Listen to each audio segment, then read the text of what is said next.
My strong and sturdy superstars. गौर से देखा जाए तो हर ऑर्डिनरी लाइफ में एक एक्स्ट्रा ऑर्डिनरी स्टोरी छुपी होती है। बस उसे इंतज़ार होता है एक स्पॉटलाइट का। लेकिन कुछ लाइफ स्टोरीज ऐसी होती हैं जिन्हें उस स्पॉटलाइट की भी ज़रूरत नहीं होती। उनका तेज इतना पावरफुल होता है कि जहाँ तक नज़र पड़े उसे रोशन कर देता है। लाइफ के हर अंधेरे को दूर करने की ताकत रखती हैं कुछ कहानियाँ। ऐसी ही लाइफ स्टोरी है निधि अरोरा की, जो एक मदर, एक वुमन और एक ह्यूमन बीइंग के रेजिलियंस की मिसाल है। और आज हमारे साथ अपनी स्टोरी, इनसाइट्स और लर्निंग्स शेयर करने के लिए आई हैं निधि। इन्होंने सिम्बियोसिस यूएसए से लाइफ कोचिंग प्रोग्राम किया है और ये इंटरनेशनल कोचिंग फेडरेशन से सर्टिफाइड कोच हैं। Being the mother to a special needs child, ये अपने कोचिंग के थ्रू ऐसे ही चैलेंजेस फेस कर रहे पेरेंट्स, बच्चे और अडल्ट्स को अपनी सिचुएशन एम्ब्रेस करने में हेल्प करती हैं। She is a life fulfilment and motivational coach by profession and a poet at heart. तो चलिए बात करते हैं निधि से और जानते हैं उनका नज़रिया लाइफ के प्रति क्या है।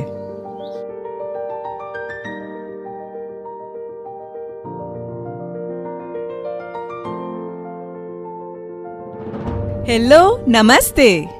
मैं हूं मोनल जैन और आप सुन रहे हैं मेरा पॉडकास्ट विस्परिंग विजडम, जिसमें हम लाइफ को थोड़ा बारीकी से समझकर उसे और भी खूबसूरत बनाने की कोशिश करते हैं। विस्परिंग विजडम के इस एपिसोड में मैं आप सबको वेलकम करती हूँ। Hi Nidhi, welcome to the show. Thanks, Monal, for inviting me and thank you for the lovely introduction. आपके पॉडकास्ट बहुत ही इंसाइटफुल होते हैं and your voice just create magic. Oh, thank you so much. ये तो आते साथ ही मुझे ये कॉम्प्लीमेंट मिल गया। That was very sweet of you. अच्छा निधि, आप अपनी लाइफ के बारे में लिसनर्स को प्लीज बताइए ना। Hello everyone, my name is Nidhi and I'm a life fulfillment coach and मैं आज Whispering Wisdom पर शेयर करने जा रही हूँ अपनी कहानी जो कि ऑप्टिमिज्म की है, कहानी जो कि रेजिलियंस, हिम्मत की है।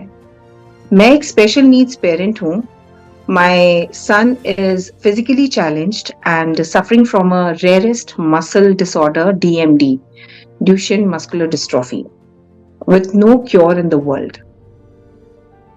My God Nidhi, I mean आपने इतने ब्रीफ में अपनी लाइफ स्टोरी बता दी जिसमें पता नहीं कितना कुछ छुपा है। And I really want to unearth a little part of it today. So Nidhi, आपने इतना गो थ्रू किया है और कर रही हो, रिवांश की कंडीशन और 6 मिसकैरेजेस, इतना सब कुछ हुआ आपके साथ कि ये कोई स्ट्रॉन्ग से स्ट्रॉन्ग इंसान को भी तोड़ सकता है। क्या आपको ये सवाल आता था, why me? Initially, yes, I did question myself, why me?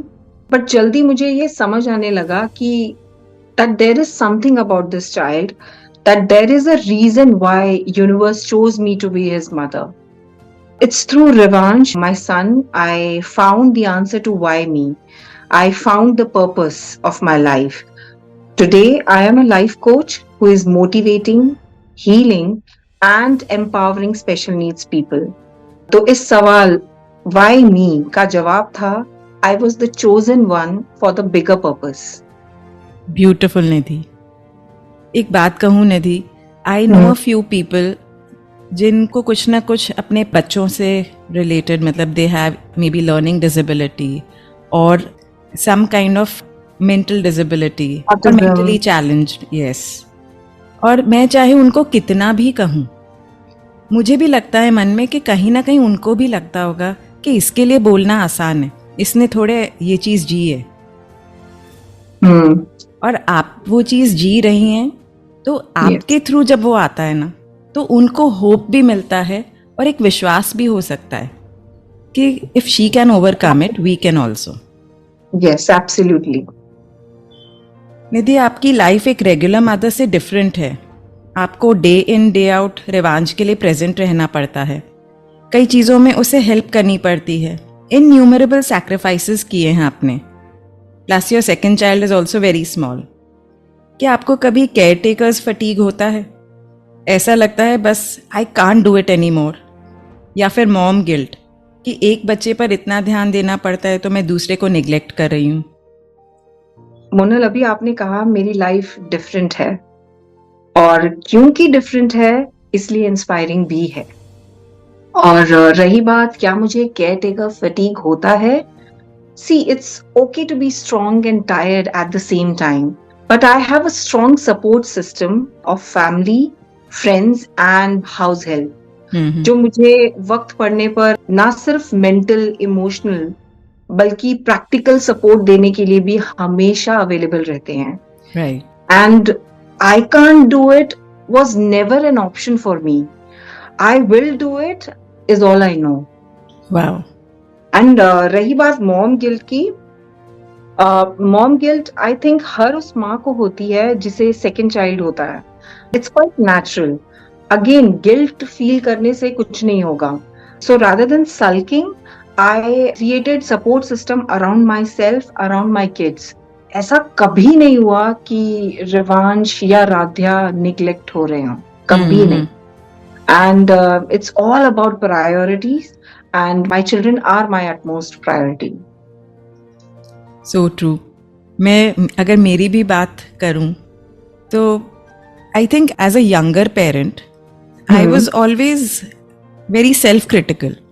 मैं अपने आप को बहुत एनालाइज करती थी और ये सोचती थी कि I am not that good a parent as my son deserves. और शायद ये सबसे बड़ा रीज़न था कि मैंने सेकेंड चाइल्ड नहीं किया, कि कहीं मैं उसका ध्यान फर्स्ट से ज़्यादा रखूँगी या I will be a better parent to the second child तो मुझे गिल्ट होगा। बट आज जब मैं पीछे मुड़ के देखती हूँ तो मुझे लगता है कि what ever and how ever I was the best for my child. और शायद मैंने सेकेंड चाइल्ड में भी ये डेस्टिनी है, but I think my son would have love to have a sibling. तो मॉम गिल्ट काफी मुझे भी लगता है कि मिसप्लेस्ड होता है। बट ये नॉर्मल है, बहुत नेचुरल है। ट्रू, सबको होता है। हम जैसे जैसे मैच्योर होते हैं ज्यादा समझ आता है ना। निधि, यूर सच अ फाइटर। क्या आप बचपन से ऐसी थी? ये स्ट्रेंथ और पॉजिटिव एटीट्यूड कहाँ से आया? फाइटर का तो पता नहीं, बट बचपन से ही optimistic and full of life. Straightforward, wrong को रॉन्ग कहना, सही को सही कहना, ऐसी थी मैं। और मेरा ये मानना है कुछ चीजें हम सबकॉन्शियसली अपने पेरेंट्स से इम्बाइब करते हैं। मैंने कभी अपने पेरेंट्स को सिचुएशन जब स्ट्रेसफुल रही है या वो परेशान रहे हैं, कभी उनको सैड और डिप्रेस नहीं देखा। वो हमेशा अच्छी चीजों पर फोकस करते थे और हमेशा खुश रहते थे। सो यस, आई फील ये पॉजिटिव एटीट्यूड मुझ में उन्हीं से आया है, and I am really grateful to them. Your parenting also reflects your parents' parenting. Yes. And how they were with themselves. Yes. And रही बात स्ट्रेंथ की, एक इंसान में स्ट्रेंथ कितनी है इसका पता तभी चलता है जब वो स्ट्रेसफुल सिचुएशन में होता है, वो चैलेंजिंग सिचुएशन को फेस करता है, उससे फाइट करता है। मेरी लाइफ में एक के बाद एक चैलेंजिंग सिचुएशंस आती रही और मैं उनसे फाइट करती चली गई। चैलेंजेस से फाइट करना कब मेरी आदत बन गई मुझे इसका पता ही नहीं चला, और मैंने कब फाइटर एटीट्यूड डेवलप कर लिया इसका भी मुझे बिल्कुल भी कभी कोई पता ही नहीं चला इसका। वाओ, जो रास्ता दिखता गया उस पर चलती गई। और मुझे अब लगता है कि जब भी कोई सिचुएशन ऐसी होती है तो मैं फाइट करने लग जाती हूँ, मतलब with that situation, with that challenge, कि I take it as a challenge कि अच्छा ये है, अच्छा ये करके दिखाते हैं। तो दिस इज लाइक मैंने फाइटर, ये जो एटीट्यूड है ये अपने आप ही डेवलप हो गया। जब कोई डिफिकल्ट सिचुएशन आती है तब इंसान या तो उसमें डूब जाता है या पूरी ताकत लगाकर तैरने की कोशिश करता है। और आपने ना सिर्फ तैरकर खुद को और अपनी फैमिली को सेफ रखा, बल्कि एक बोट बना ली, अपने पेन को गले लगा लिया और उसमें लाइफ का पर्पस ढूंढ लिया। You are now a life coach और दूसरों को भी पेन से ऊपर उठना सिखाती हो। So what helped you reach this place of peace and love for life inside yourself? How beautifully you have describe my whole life. ये एक्चुअली 3 स्टेजेस में हुआ है। First, when I accepted the most unacceptable truth in my life, which is my son's illness, I became peaceful. Secondly, I would say when I overcame a lot of fears, fear of losing someone, hospitals में जाना, miscarriages, school में principal से ढेरों meetings करना, and thirdly, I would say finally when I started working on myself, when I became a life coach, that's how I became absolutely peaceful in my life. And then I started creating my own small heaven in my house. And today, in this heaven, I not only take care of my family and my 2 kids, but I also practice life coaching and I work with my clients. वाह, मैं कुछ lines यहाँ पर बोलना चाहूंगी कि कुछ बिल्कुल। तो कहानी होती मेरी, कि कुछ तो कहानी होती मेरी, यही है तो यही सही, क्या ही फर्क पड़ता है, इससे पहले कि पर्दा गिर जाए, चलो किरदार को जी लेते हैं. वाह, And love for life, I would say, is actually a promise that I made to myself very early on in life. That no matter what happens in my life, I will always see the beautiful and the brighter side of life. So basically, I live life intentionally. I am sure आपकी पूरी life he is about living intentionally, living in the moment. Yes. क्योंकि आगे और Absolutely. पीछे में अगर रहेंगे तो कुछ एक्सेप्टेंस आ ही नहीं सकता है. ब्यूटिफुल. अच्छा निधि, आप रिवांश को कैसे एम्पावर करती हो और उससे कैसे खुद भी एम्पावर होती हो? Just by being there for him, taking care of his needs, having conversation with him on the topics of his interest. उसे geopolitics पर बात करना बहुत पसंद है, उसे sports पर बात करना बहुत पसंद है. He is quite knowledgeable and that's really charming about him. So basically, by spending time with him is how I empower him. And मैं कैसे empower होती हूँ रिवान से? उसकी एक smile is everything to me. The fact that वो आज में जीता है, मैंने कभी उसे फ्यूचर के बारे में सोचते हुए नहीं देखा. He doesn't complain, blame. I see that acceptance in him. He has accepted pretty well. The kind of purity and contentment he has within, that's empowering for me. So I have learned to be contented with whatever I have from my son. He is my inspiration. वाह. मैं एक छोटा सा incident share करूंगी जो I think Thursday या Friday का ही है. मेरे बेटे का नाइट स्टे था स्कूल में एंड ही सेड मुझे नाइट स्टे के लिए कुछ वो कैंडीज या चॉकलेट लेकर आना है and there is a store nearby. तो पहले मैंने उसे बोला कि खुद चला जा. एक्चुअली हमारे वहाँ पे कंस्ट्रक्शन वर्क चल रहा है तो एक ही रोड पे 2-वे ट्रैफिक है which is a bit risky. बहुत फास्ट आती है कार्स कभी कभी. तो मैंने उसको बोला या तो तू खुद चला जा, नहीं तो सर्वेंट को साथ में ले जा, just for added safety I said. तो वो इंसिस्ट कर रहा था नहीं नहीं आप चलो आप चलो. मुझे लगा शायद उसे कुछ और लेना होगा इसलिए मुझे बोल रहा है. और हम दोनों बस बातें करते करते वहाँ चले गए. फिर वहाँ पहुँचने के बाद मैंने उसको 2-3 बार पूछा. He picked up those candies जो मुझे पहले ही बोल रहा था कि ये ले जानी है. वी हैव डिसाइडेड कि मैं ये लेकर आऊँगा. मैंने उसे पूछा 2-3 बार कि तुझे कुछ और चाहिए प्लीज़ ये ले ले वो ले ले, बट हर चीज़ के लिए उसने मना कर दिया. फिर मैंने उसको बोला तुझे यही लेना था तो खुद भी आ सकता था. तो उसने मुझे बोला क्यों आपको मेरे साथ बात करके मज़ा नहीं आया? And I realized they yes. want their time. They only want your time. Exactly. उनको सिर्फ वो कनेक्शन चाहिए. कभी कभी चीज़ें, कभी अपॉर्चुनिटीज हम सोचते हैं उनको वो सब मिलेंगी तो वो खुश होंगे. हाँ. लेकिन एक सिंपल कनेक्शन जो इतना आसान है करना, लेकिन हमारे लिए शायद और चीज़ें इतनी इम्पोर्टेंट हो जाती हैं कि हम वो कनेक्शन को भूल जाते हैं. राइट. निधि, आप हर दिन अपनी लाइफ को सेलिब्रेट करती हो. एज अ फैमिली कोई अपने ऑर्डिनरी मोमेंट्स को एक्स्ट्रा ऑर्डिनरी कैसे बना सकते हैं? अपनी फैमिली लाइफ के कोई स्पेशल मोमेंट्स शेयर करो. हर फैमिली डिफरेंट होती है और हर फैमिली में अग्रीमेंट और डिसएग्रीमेंट भी होते हैं. जब हम डिफरेंसेस को रिस्पेक्ट करने लगते हैं और सिमिलैरिटीज को अप्रिशिएट करने लगते हैं, तब फैमिली में ऑर्डिनरी मोमेंट्स कब एक्स्ट्रा ऑर्डिनरी बन जाते हैं का पता भी नहीं चलता, वो खुद ब So खुद ही true. बन जाते हैं, राइट। बिल्कुल। एंड रही बात मेरी लाइफ के स्पेशल मोमेंट्स, मेरी फैमिली के स्पेशल मोमेंट्स क्या हैं, फर्स्टली आई वुड से जब रिवांश को हर साल अचीवर का अवार्ड मिलता है स्कूल से उसकी अचीवमेंट के लिए, that Wow. Is a very special moment for our family. And second would be last year जब Radhya my daughter came into my life, into our lives. 11 साल बाद वो मेरी लाइफ में आई, उसके आने से घर में एक अलग सी एनर्जी है, you know, which is beautiful, which is overwhelming. Radhya is a blessing to my family. So these are my family's special moments. Beautiful.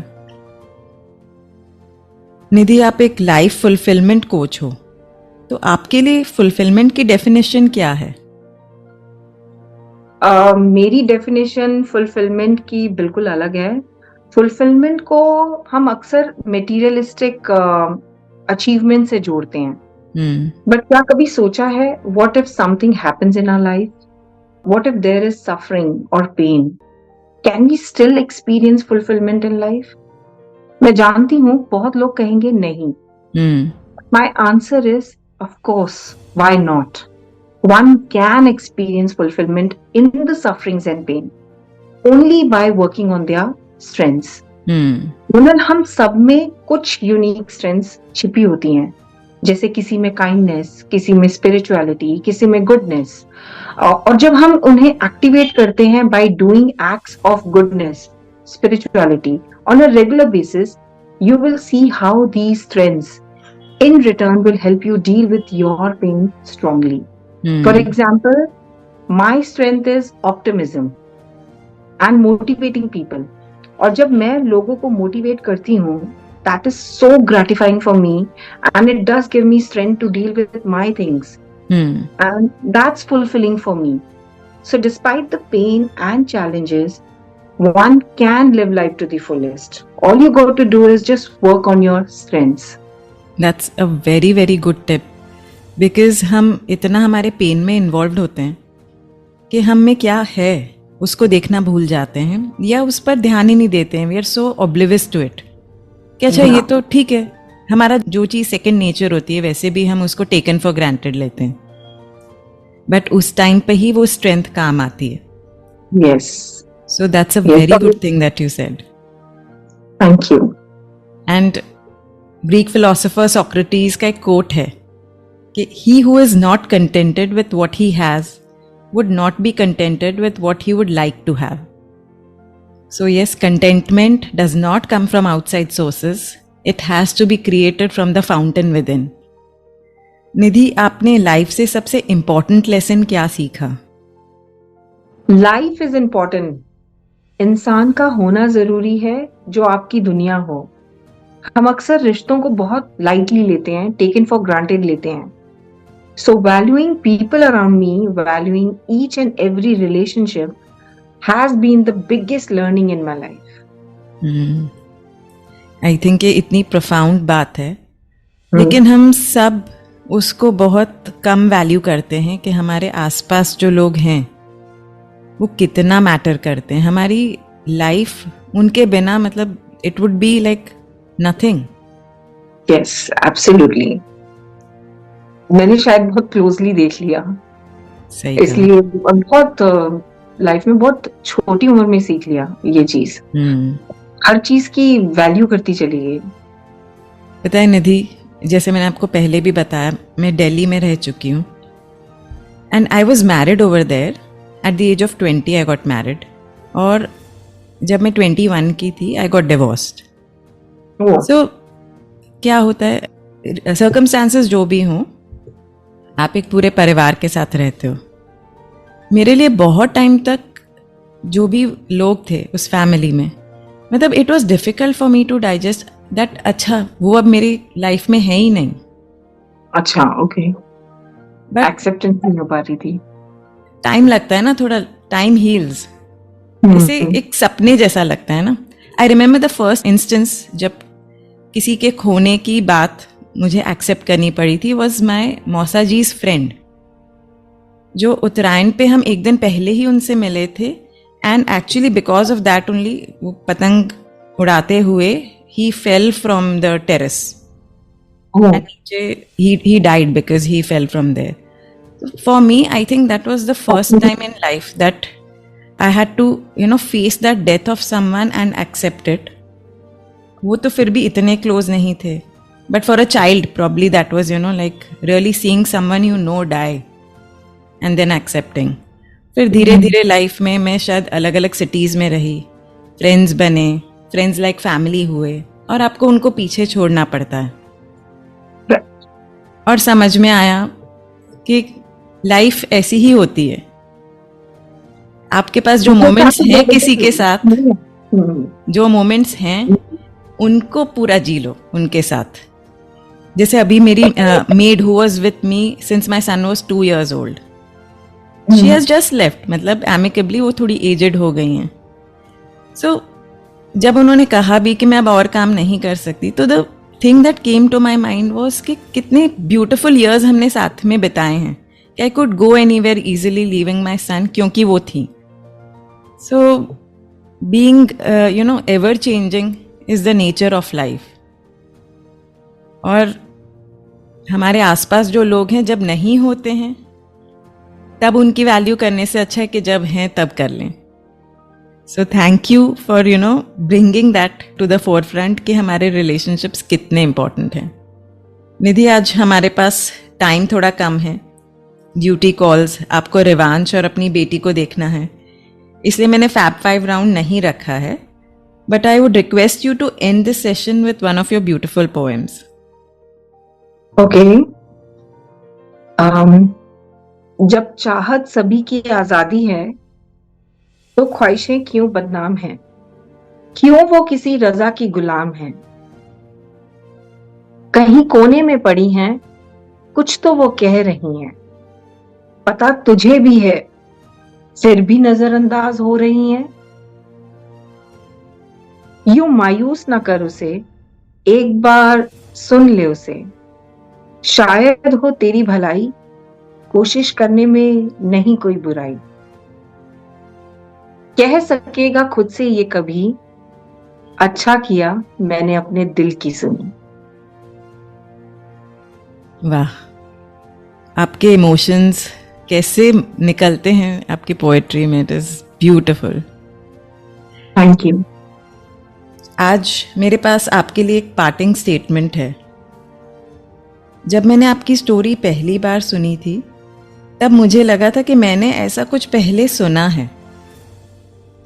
फिर मुझे स्ट्राइक हुआ कि आपकी स्टोरी बिल्कुल कृष्ण और माँ देवकी, माँ यशोदा जैसी है। इतने सैक्रिफाइसेस के बाद उन्हें जो कृष्ण स्वरूपी गिफ्ट मिला, वही गिफ्ट आपको रिवांश ने दिया है और आपने उसे तहे दिल से स्वीकार किया है।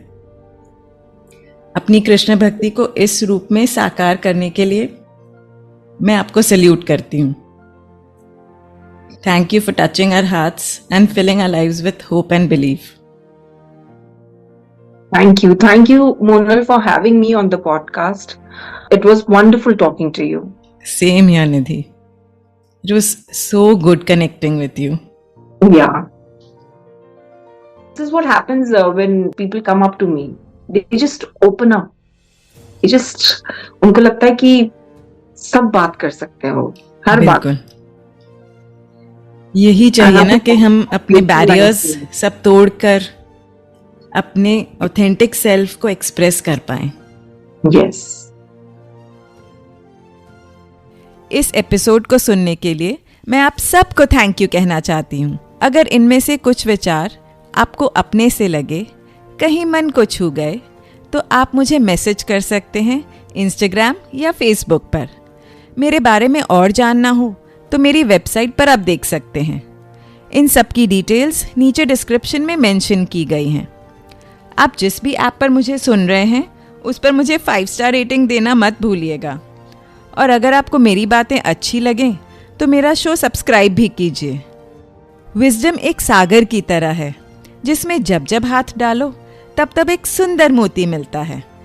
लेकिन उस मोती की चमक कोई एक के लिए नहीं, पूरी दुनिया के लिए है। और इसे जितना शेयर करो उतना ही इस मोती की चमक बढ़ेगी।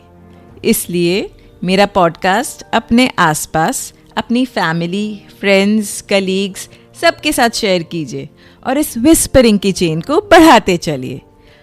अगर करनी हो जीवन को समझने की कुछ बातें तो करते रहिए मुलाकातें।